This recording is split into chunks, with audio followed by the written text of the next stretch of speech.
दोस्तों नमस्कार। आप राजनीति के तार तो पकड़ सकते हैं, लेकिन इस देश की अर्थनीति के तार आप पकड़ नहीं पाएंगे। आप समझ सकते हैं कि दरअसल करप्शन का मतलब तो घूसखोरी होता है। करप्शन का मतलब तो शायद इस देश के भीतर में कहीं ना कहीं वो हवाला के जरिए हो, या फिर आर्थिक अपराध जिसके दायरे में इस देश की तकरीबन 12 एजेंसियां काम करती हैं, उसके दायरे में वो जांच आती हो। आप उसे ही करप्शन मानेंगे। लेकिन उस नेक्सस को आप कैसे पकड़ पाएंगे जहां पर कानून अपने हिसाब से काम कर रहा है और कानून ही ऐसा बना दिया गया कि वो नेक्सस के लिए काम करे। अजीबोगरीब लग सकता है, लेकिन आइए आज इस गुत्थी को सुलझा ही देते हैं, क्योंकि इस देश के भीतर दिवालिया होना भी बड़े लाभालाभ दे देता है। यानी दिवालिया होकर भी आपकी रईसी पर असर नहीं पड़ेगा, बल्कि आप और ज्यादा रईस हो जाएंगे। और उस रईसी और दिवालिया के एवज में कोई दूसरी बड़ी कंपनी और ज्यादा रईस हो जाएगी। और इन सारी परिस्थितियों को अपने अनुकूल करने के लिए इस देश का कानून काम करता हुआ आपको नजर आएगा। इस देश में तो बकायदा एक आईबीसी बना है जो बैंकरप्सी से जुड़ा है। एनसीएलटी बना है जहां पर दिवालिया होती कंपनियां दरवाजा खटखटा सकती है। इस देश के भीतर में बैंकों की एक लंबी कतार है जहां से कर्ज लीजिए और उसके बाद कह दीजिए हम कर्ज नहीं लौटा सकते हैं। बैंक ज्यादा से ज्यादा क्या करेगा? वो यही करेगा, कहेगा कि इसको दिवालिया घोषित कर दो और इसकी संपत्ति पर कब्जा कर लो। संपत्ति का मतलब वो कंपनी है। उस कंपनी पर कब्जा करने के बाद जब वो पूरा मामला एनसीएलटी के पास जाए और एनसीएलटी कहे अच्छा इसकी बोली लगाइए, जो बोली जिसने लगाई उसको उसकी एवज में वो कंपनी मिल गई। वो चाहे 1 लाख करोड़ की कंपनी हो, लेकिन यह भी हो सकता है वो सिर्फ आपको 5-10 हजार करोड़ में मिल जा रही हो। बाकी पैसा बैंक का। बैंक के लिए तो सरकार बैठी है। सरकार कहेगी अच्छा हम एक काम करते हैं, हम इस कर्ज की माफी दे देते हैं और आप अपने बैंक की किताब से ये कर्ज वाली फाइल हटा डालिए। और उसके बाद धीरे धीरे होते होते ऐसा लगेगा जैसे किसी ने कर्ज लिया नहीं, किसी ने कर्ज चुकाया नहीं। सरकार ने उसकी एवज में जो पैसा दिया वह तो इस देश की इकोनॉमी को ठीक करने के लिए दिया। बड़ा जबरदस्त चक्रव्यूह है ये। इस चक्रव्यूह को भेद पाना क्या इतना मुश्किल है? नहीं नहीं, इतना मुश्किल है नहीं। तो आइए सिलसिले को इसलिए समझिए क्योंकि हमने सरल तरीके से 10 पॉइंट आपके सामने रखे हैं। पहला पॉइंट है कंपनी ने कर्ज लिया। दूसरा पॉइंट है कर्ज नहीं लौटाया। तीसरा है कर्ज सरकार ने माफ कर दिया। अब कंपनी एनसीएलटी और आईबीसी के पास चली गई। एक्शन में कंपनी आनी शुरू होती है और उसके एवज में कोई दूसरी बड़ी कंपनी आती है और उसकी एक्शन जो एनसीएलटी और आईबीसी ले रही है, जहां पर बड़े बड़े रिटायर्ड जज बैठे हैं, वो कंपनी वो खरीद लेती है। बैंकों को पैसे का चूना लग जाता है। आरबीआई नोट छापने में कोताही बरतता नहीं है। जो कंपनियां खरीदी गई उनसे जुड़ी हुई जो बड़ी कंपनी है अब शेयर बाजार में वो दिखलाती है, देखिए हमारा नेटवर्थ बढ़ गया। और इस बढ़े हुए नेटवर्क के आसरे शेयर बाजार में मैनिपुलेशन का खेल शुरू हो जाता है। सेबी देखती रहती है। संसदीय समिति भी चाहती है कि सेबी चीफ एक बार उनके दरवाजे पर तो आ ही जाए। 48 घंटे पहले पार्लियामेंट के भीतर बकायदा यह कहा गया कि हम चाहते हैं कि सेबी चीफ को बुलाया जाए, लेकिन उनको इतनी हिम्मत कहां से आ गई कि वो कहती हम नहीं आएंगे, हम दूसरे कामों में उलझे पड़े हैं, कैसे आ जाएंगे आपके पास? तो क्या सरकार इस पूरे चक्रव्यूह को अपने लिए बनाती है? इसकी बारीकी को समझने के लिए एक एक पॉइंट के जरिए आज हम आपसे शुरुआत कर रहे हैं। सबसे पहले यह सोचिए, चूंकि इस दौर में सबसे बड़े कॉरपोरेट का जिक्र जब जब होता है, अडानीज का जिक्र होता है। हम आपको 3 बड़ी कंपनी अडानीज जो इस दौर में तकरीबन 10 से ज्यादा कंपनियों को खरीदते हैं, उसका एक कच्चा चिट्ठा आपको देते हैं। जो खरीदा गया वो पूरा माप आईबीसी और एनसीएलटी के पास गया। मसलन Korba west power company, Lanco Amarkantak power limited, SR power MP limited, coastal energy limited, ये 4 बड़ी पावर से जुड़ी कंपनियां हैं। अडानी पावर इन्हें खरीदता है। जो खरीदता है इन 4 कंपनियों को, उसकी एवज में वो देता है 13,001 करोड़ रुपए। और जो बैंकों से लिया गया कर्ज था जो कि चुकाया नहीं जाता और माफ कर दिया जाता है, वो रकम है 44,535 करोड़ की, यानी 57,536 करोड़ की कंपनी 13,000 करोड़ में बिक गई। बैंकों को 44,535 करोड़ का चूना लग गया। Adani port and SEZ limited दो कंपनियां खरीदती है, करिकल पोर्ट और दिग्गी पोर्ट। दोनों की कुल कीमत है 7,864 करोड़ रुपए। खरीदने के लिए पैसे देने पड़ते हैं 2,190 करोड़ रुपए। बैंकों को चूना लगता है 5,674 करोड़ रुपए का। यानी बैंकों को चूना लग रहा है, सस्ते में कंपनी बिक रही है। जो बेच रहे हैं वो अपने आप को दिवालिया घोषित कर रहे हैं और उनके पास कुछ बचा नहीं। इसी तर्ज पर अगर अडानी प्रॉपर्टीज का जिक्र करेंगे तो उन्होंने 3 जगहों पर प्रॉपर्टीज खरीदी। HDIL जो बांद्रा कुर्ला कॉम्प्लेक्स है, आदित्य स्नेह और तीसरा है नेशनल रायन कॉरपोरेशन। अब इन तीनों की कीमत कुल मिला के बैंकों के लोन के बाद बनती है 10,273 करोड़ रुपए। लेकिन इन 3 कंपनियों को खरीदने में अडानीज ग्रुप को देना पड़ता है 710 करोड़ रुपए और 9,563 करोड़ का चूना बैंकों को लग जाता है। यह बैंकों को चूना लगने का मसला जब सामने आता है तो आप सोचते होंगे यह रकम तो वाकई बहुत बड़ी हो गई, वाकई बहुत बड़ी है। और अगर सरकार माफ ना करे, जो रिटर्न ऑफ कर देती है, तो पता नहीं ये कितने लाख, 16 लाख करोड़ भी कम पड़ जाएंगे, 25 लाख करोड़ का आंकड़ा भी पीछे छूट जाएगा। इतनी तेजी के साथ ये पूरा खेल चल रहा है बीते 10 बरस के भीतर में, क्योंकि बीते 10 बरस में तकरीबन 12 लाख करोड़ जो कर्ज लिए गए थे वो माफ कर दिए गए। उसमें अगर आप SBI का जिक्र पिछले 4 सालों का कीजिएगा, यानी कोविड काल को याद कीजिए 2020 और अभी को याद कीजिए 2024, SBI ने 1,46,652 करोड़ रुपए माफ किए। किनको किए, कैसे किए, यह बताया जाएगा आपको। पंजाब नेशनल बैंक ने 82,449 करोड़ रुपए, यह सिर्फ 4 साल का आंकड़ा हम आपको एक टेंटिवली दिखला रहे हैं। जो टॉप मोस्ट बैंक है, UBI 82,323 करोड़ रुपए, यानी union bank of India. Bank of Baroda यह भी 77,177 करोड़ रुपए। बैंक ऑफ इंडिया 45,467 करोड़ रुपए। यह सिर्फ 5 बैंकों का आंकड़ा निकल कर आएगा 4,34,068 करोड़ रुपए। यह अपने आप में बताने के लिए काफी है कि ओवरऑल जो 12 लाख करोड़ माफ किए गए, उसमें से यह सिर्फ 5 बैंकों के 4,34,000 करोड़ है। ओवरऑल जो माफी थी वो तकरीबन 6.5 लाख करोड़ की इस PSUs के जरिए थी। अब आप इसके दूसरे हिस्से में चले जाइए। 2015 में तकरीबन 12,03,000 करोड़ रुपए कुल जो फाइनेंशियल ईयर में थे, ये 2015 से 2024 के बीच में यह पूरा NPA का हिस्सा माफ कर दिया गया।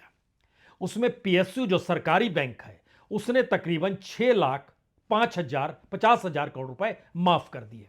बात इससे भी साफ नहीं हो रही है। मसला यह है कि सरकार ने एक इस दौर में बड़े आधुनिक तरीके से रिकवरी का मॉडल भी बनाया, यानी जो कर्ज लेता है उससे कैसे रिकवरी करनी है। और अक्सर आपने भाषणों में सुना होगा प्रधानमंत्री के, इस बैंक ने इतनी रिकवरी कर ली और बैंकों ने इस दौर में पुराने रिकॉर्ड तोड़ दिए, और फिर यह भी बताते हैं कि बैंक कितना लाभ कमा रहे हैं।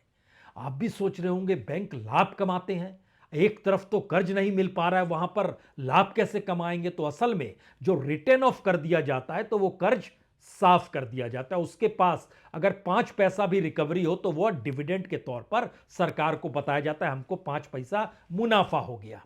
अब इस रकम के भीतर जब आप घुसेंगे तो आपके जहन में सवाल होगा रिकवरी होती कितनी है। मसलन 2024 के फाइनेंशियल ईयर को ले लीजिए, सरकार ने माफ किया 1,70,000 करोड़, बैंकों ने रिकवरी की 46,000 करोड़ की। तो ये 46,000 करोड़ रुपए मुनाफे के हैं।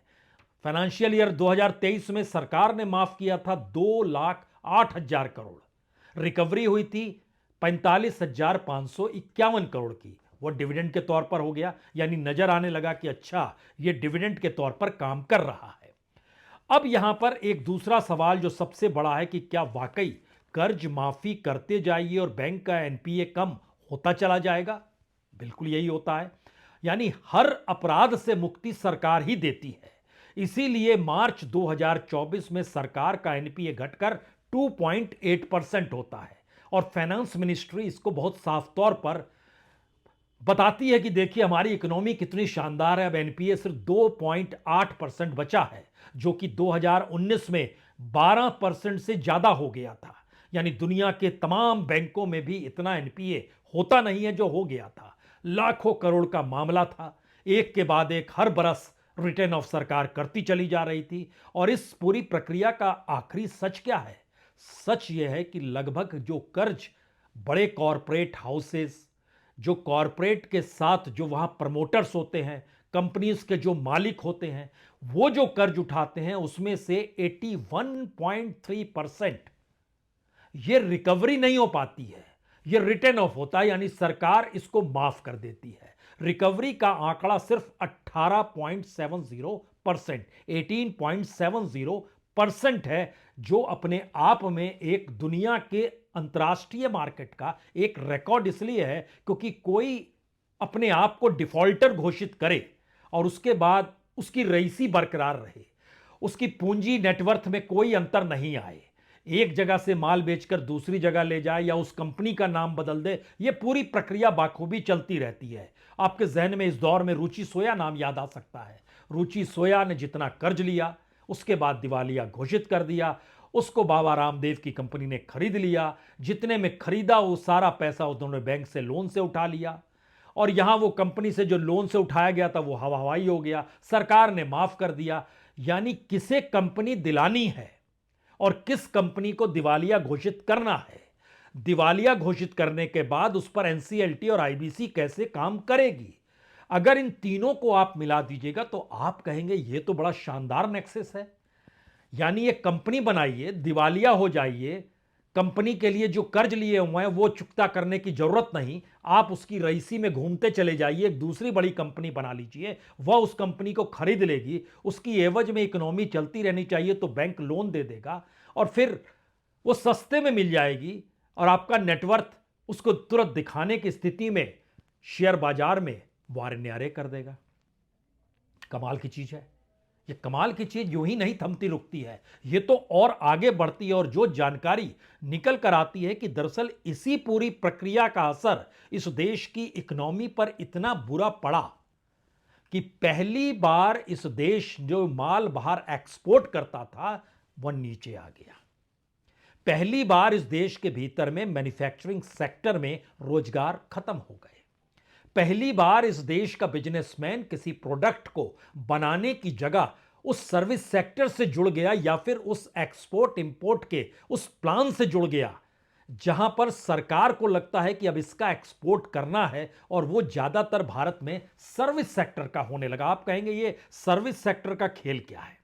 और इन सब के बीच बड़े बड़े कॉरपोरेट जिस लिहाज से काम करते हैं उसको भी समझिए। और सर्विस सेक्टर में जैसे software service, business service, travel service, transportation service, financial service, अब जब आप इसके जहन में आएगा तो भारत का इस दौर में एक्सपोर्ट जो प्रोडक्ट्स को लेकर था वह तीन बड़ा था और वही तीनों कम हो गया। सबसे बड़ा था तो पेट्रो प्रोडक्ट्स थे, याद कीजिए रशिया से तेल खरीद रहे थे, यहां पर सफाई होती थी, यूरोप में बेच देते थे।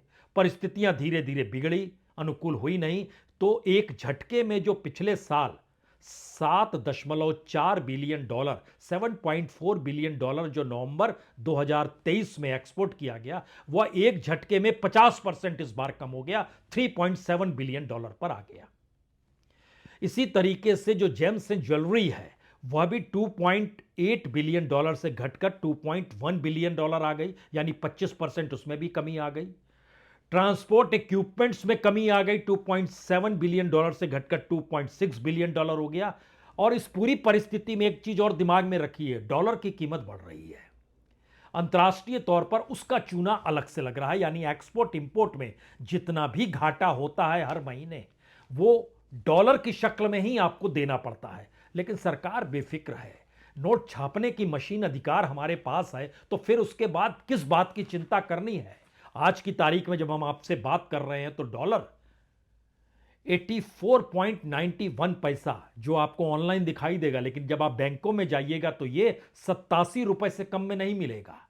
यानी जो भी आप करेंगे इधर से उधर पैसा कन्वर्ट करेंगे उसमें 87 रुपीस आपको $1 के देने होंगे। अब आप सोचिए कि इतनी बड़ी रफ्तार से डॉलर की बढ़ती कीमत और उसी रफ्तार से भारत का व्यापारिक घाटा, तो इससे चूना जो लग रहा है वो देश की इकोनॉमी पर लग रहा है। इसमें सरकार को आप दोष मत दीजिए, उसके पास तो रास्ते खुले हुए उस नेक्सस के आसरे। इसीलिए 48 घंटे पहले पार्लियामेंट में सरकार से पूछा गया कि भाई फाइनेंस मिनिस्ट्री भी कोई चीज होती है, फाइनेंस मिनिस्टर भी कोई चीज होता है, तो उन्होंने सेबी चीफ को लेकर कोई पहल क्यों नहीं की, जबकि कॉन्फ्लिक्ट ऑफ इंटरेस्ट की पूरी रिपोर्ट है।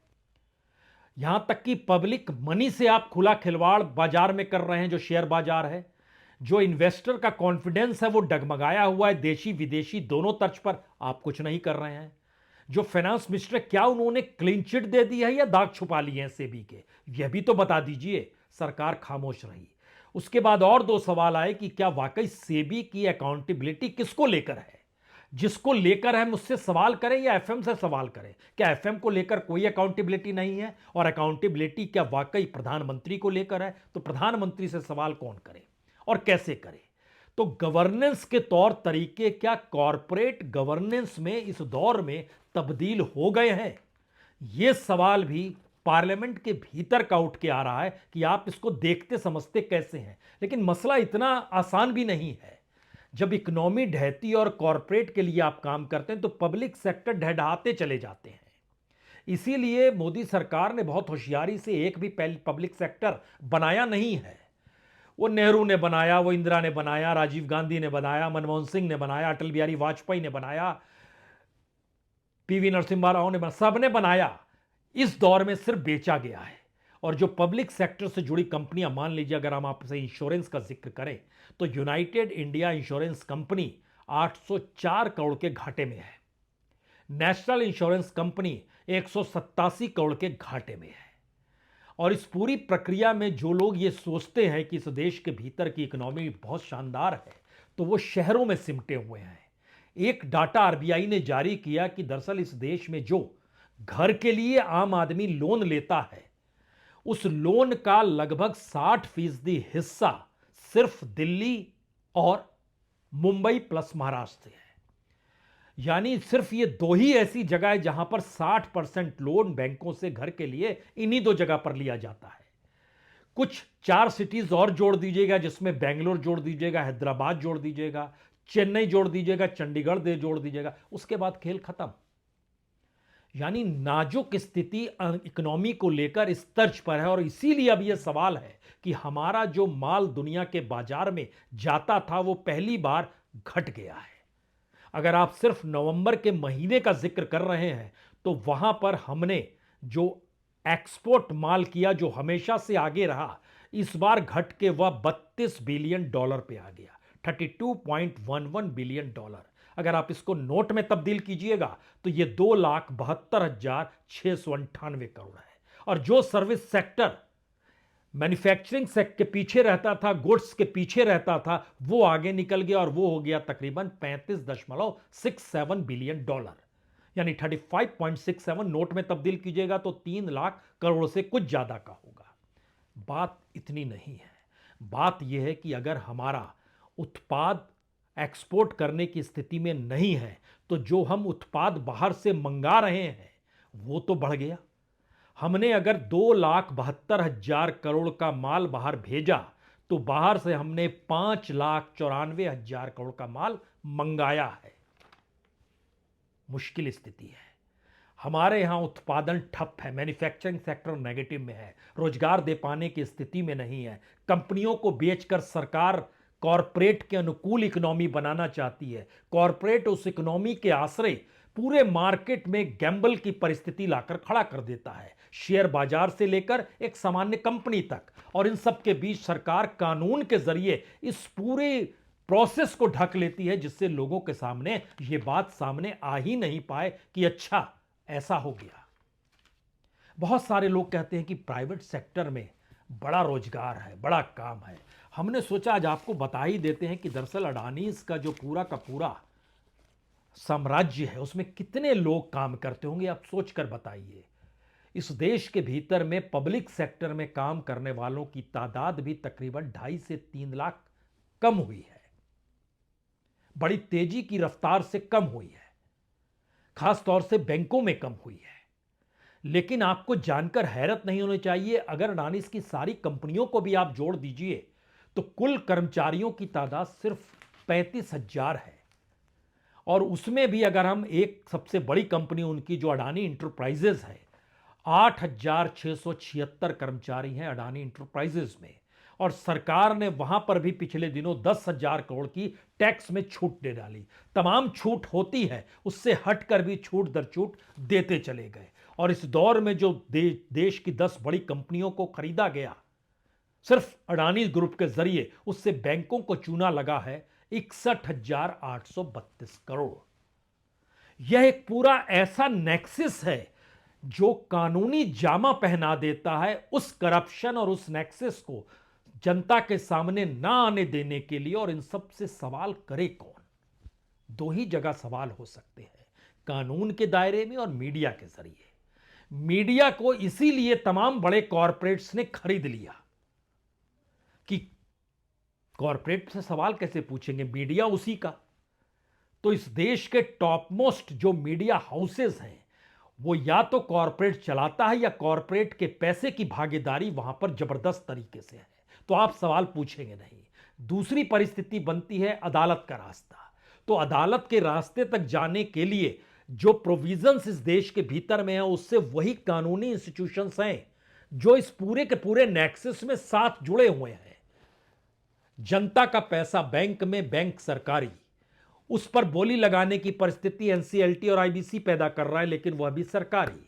सरकार अपने तौर पर नहीं चाहती है कि इकोनॉमी की आवाजाही में पैसा किसी हाल में रुके, तो वो आवाजाही कंटिन्यू करने के लिए रिटर्न ऑफ करती है, वो पैसा आरबीआई देता है। ये पूरे नेक्सस को पकड़ पाना और रोक पाना, जब सिर्फ एक सेबी का सवाल आया और सुप्रीम कोर्ट ने कहा नहीं नहीं, मानक संस्था तो वही है, हम उस पर उंगली कैसे रख सकते हैं, तो वही तय करे। इसके बाद क्या बचता है ये आप सिर्फ सोच सकते हैं, शायद कुछ कर नहीं सकते। बहुत बहुत शुक्रिया, बहुत बहुत शुक्रिया।